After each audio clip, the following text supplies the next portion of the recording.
तो बच्चे जो नेक्स्ट टॉपिक है ना that is very very important. इसमें law of conservation of angular momentum 2 number में ये आता है और 5 नंबर में इसकी 2 एग्जांपल्स आती है। तो 7 नंबर में ये क्वेश्चन हर बार आता है, तो ये अच्छे से समझ लेना और ये करना ही करना है, ये बहुत ज़्यादा इंपॉर्टेंट है। पहले देखिए law of conservation of angular momentum. ये जैसे मैंने आपको law of conservation of mechanical energy करवाया था ना, तो मतलब कंजर्वेशन का मतलब क्या होता है कि सेम रहना, कि कोई भी चीज़ आपके पास हमेशा सेम रहेगी।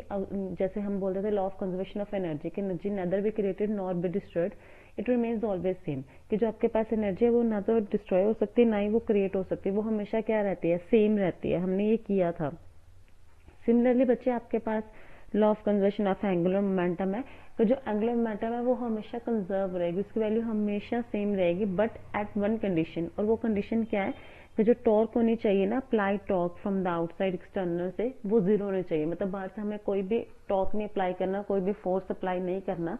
अगर हम बाहर से कोई फोर्स अप्लाई नहीं करते या बाहर से हम कोई टॉर्क अप्लाई नहीं करते, तो हमारे पास जो एंगुलर मोमेंटम है वो हमेशा क्या रहेगी, सेम रहेगी। वही इसकी डेफिनेशन है that according to law of conservation of angular momentum the angular momentum always remains same of a rotating body only if the external torque is zero on the body। मतलब बाहर से अगर कोई आप एक्सटर्नल टॉर्क नहीं लगा रहे, बाहर से कोई टॉर्क नहीं अप्लाई हो रही, तो जो एंगुलर मोमेंटम होगी उसकी वैल्यू हमेशा क्या होगी, कंजर्व होगी। ठीक है, वो हम प्रूव भी कर सकते हैं।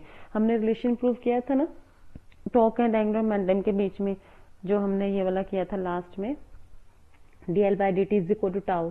ठीक है, अब डेफिनेशन के अकॉर्डिंग क्या है कि बाहर से टॉर्क क्या होना चाहिए, जीरो। अगर मैं इसे जीरो के इक्वल कर दूं तो dl by dt किसके इक्वल हो जाएगा, जीरो के इक्वल हो जाएगा। हमें पता है, ये आपको चीज बताई गई है डिफरेंशिएशन में, कि अगर कोई भी टर्म जिसका डेरिवेटिव जीरो के इक्वल है तो वो टर्म आपके पास क्या होती है, कंजर्व होती है।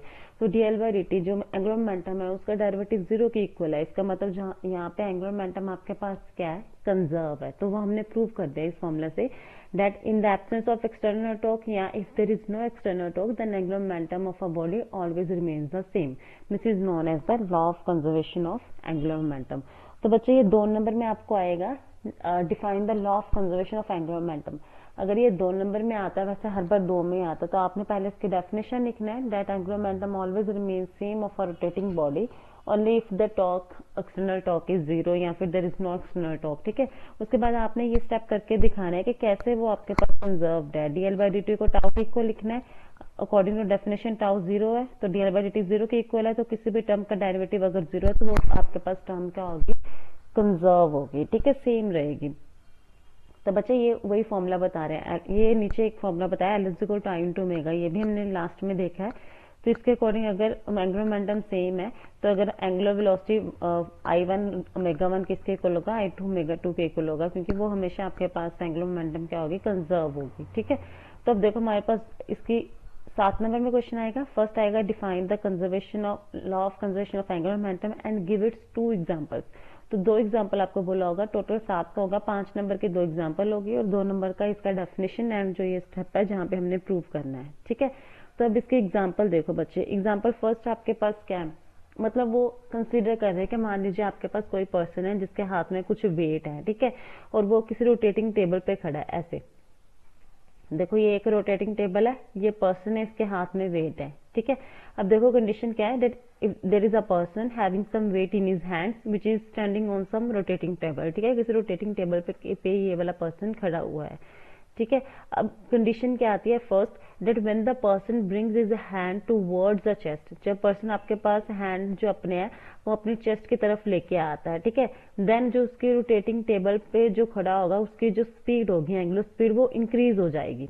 जैसे ये है ना, अब देखो पहले तो इसके हाथ दूर दूर थे, जब इसके हाथ दूर दूर होंगे, मतलब हम देखें तो पर्सन से ये वाला डिस्टेंस हाथ का ज्यादा है। ठीक है, जब डिस्टेंस ज्यादा होगा तो एंगुलर वेलोसिटी आपके पास, एंगुलर स्पीड जो होगी वो आपके पास क्या होगी, डिस्टेंस ज्यादा है तो एंगुलर स्पीड क्या होगी, कम होगी। क्यों बच्चे, क्योंकि हमने ये फॉर्मूला किया है ओमेगा इज इक्वल टू क्या होता है, वी बाय आर।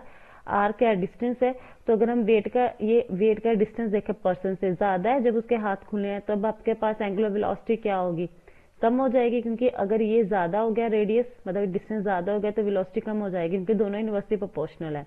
अब इसका मतलब एल किसके इक्वल था, आई इंटू ओमेगा के इक्वल था, तो ओमेगा तो कम हो गया। ठीक है, लेकिन अगर हम आई देखें, आई इज इक्वल टू किसके इक्वल है, M into R square. ये हमने कल फॉर्मूला किया था कि मोमेंट ऑफ इनर्शिया किसके इक्वल होता है, product of mass and square of the distance from some rotating axis. ठीक है, तो अब देखो जब आर ज्यादा हुआ तो ओमेगा इसके इनवर्सली प्रोपोर्शनल था, तो ओमेगा कम हो गया, तो इसका मतलब यहाँ पे ओमेगा की वैल्यू कम हो गई। लेकिन अगर आर ज्यादा है तो आई की वैल्यू क्या हो जाएगी, ज्यादा हो जाएगी। ओमेगा की वैल्यू कम हो गई, आई की वैल्यू ज्यादा होगी, तो दोनों आपस में क्या हो जाएंगे, बैलेंस हो जाएंगे। तो पहले क्या रहेगा, सेम ही रहेगा, ठीक है। फर्स्ट सेकंड उन्होंने बोला कि जब आपके पास पर्सन है, अगर वो हैंड अपने क्लोजर लेके आता है चेस्ट के, अब देखो अगर क्लोजर ले आया तो पर्सन से जो वेट का डिस्टेंस है वो बिल्कुल कम हो गया, तो इसका मतलब आर कम हो गया। अगर आर कम हो जाएगा तो ये स्पीड क्या हो जाएगी, उसकी ज्यादा हो जाएगी, तो ओमेगा की वैल्यू क्या होगी, बढ़ गई। लेकिन अगर हम आई की वैल्यू देखें तो आर कम हो गया, तो ये डायरेक्टली प्रोपोर्शनल है, तो आई भी क्या हो जाएगा, कम हो जाएगा। ओमेगा की वैल्यू इंक्रीज हो गई, आई की वैल्यू कम हो गई, तो दोनों आपस में बैलेंस हो गई, तब भी आपके पास एल की वैल्यू क्या सेम है। मतलब कोई भी कंडीशन लो, चाहे आपके पास पर्सन के हाथ उससे दूर जा रहे हैं, चाहे नजदीक आ रहे हैं, टोटल जो एंगुलर मोमेंटम है वो हमेशा आपके पास क्या रहेगी, कंजर्व रहेगी। तो यही हमने प्रूव करना था, that angular momentum always remains the same, ठीक है। तो बच्चे ये आपने अटेम्प्ट कैसे करना है, आपने ऐसे लिखना है that when a person there is a person who is holding some weight in his hands and standing on some rotating table, then first condition लिखनी है आपने, then if the person hand is away far away from his chest, then the distance increases, because of which ये तीन फॉर्मूले लिखने हैं आपने, ठीक है। because of which आपके पास एंगुलर वेलोसिटी क्या हो जाएगी, कम हो जाएगी, end moment of inertia increases, but the angular momentum remains same because both balance each other. First condition. Then second point में लिखना है when the person hand is on his chest या towards the chest, then the distance decreases, then omega increases, I decreases and angular momentum again remains the same. तो ये तीन formulas लिखने हैं जहां से टीचर को क्लियर होगा कि हाँ कि आपको समझ आया कि कैसे आपके पास एंगुलर मोमेंटम है जो वो कंजर्व रह रहा है, ठीक है। फर्स्ट आपने ये एग्जांपल लिखना है। सेकंड आइस स्केटर वाला सेम है बच्चे, बिल्कुल।